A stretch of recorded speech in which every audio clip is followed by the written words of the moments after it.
One of the most enjoyable forms of summer carp fishing is floater fishing. Watching the fish come up and take baits off the surface is just so exciting. Before we go fishing, let's just run through a few of the rigs that I use and we'll look at the tactics. As loose feed, for getting the fish up on the surface, I generally use the floating carp pellets. I usually start baiting with small koi type sticks. Once the fish are feeding well on the smaller pellets, I start introducing a larger size. Normally use the 11mm pellet. It's a size that will fire out well and it's very easy to copy on the hook with a pop-up. I always keep floater fishing rigs very simple. I see a lot of things in the magazines, there's hair rigs, elastic bands, everything else. I actually stick the bait on the hook. Simple case, just nothing on the end of the line, just the hook on the end of the line. I lightly nick the bait on. This is a pop-up, which is my preferred floater fishing hook bait.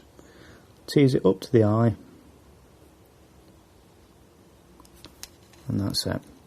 The way that hangs in the water, obviously the bait's buoyant, hook points down, and any fish, even just gently mouthing it, they're getting hold of that hook. I see a lot of people in the magazines who use very small hooks for floater fishing. I've never really found that to be necessary. I tend to use, that's a size 4. As long as the hook isn't sinking the bait, I like to get away with a bigger hook. I really do think you prick more fish that way.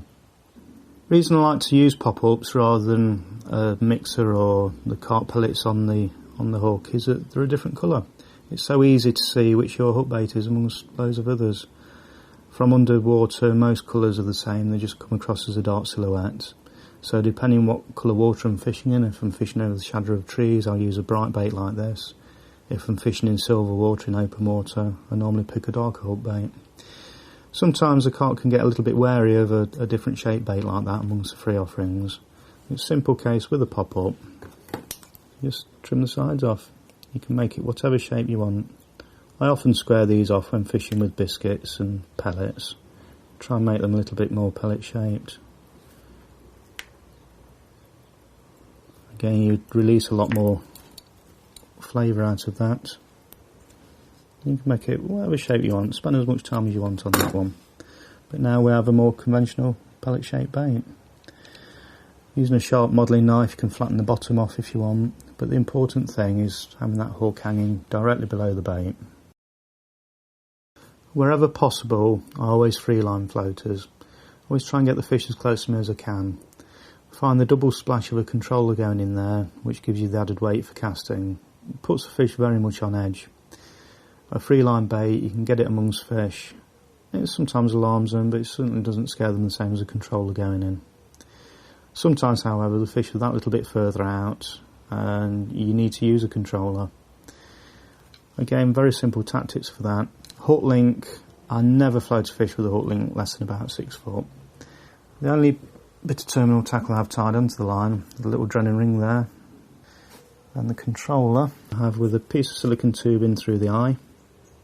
Nice drab coloured controller. I still make controllers myself, I prefer them long and thin like that, so I've got all different sizes. There's a lead weight glued in the bottom. With that style, it not only goes into the water much quieter, it also lifts out the water easier on the strike.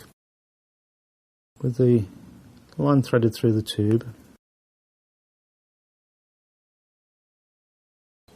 pull the controller up to the ring and simply jam the tube over the ring.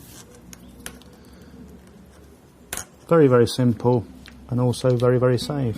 So let's go floater fishing and see if we can catch one.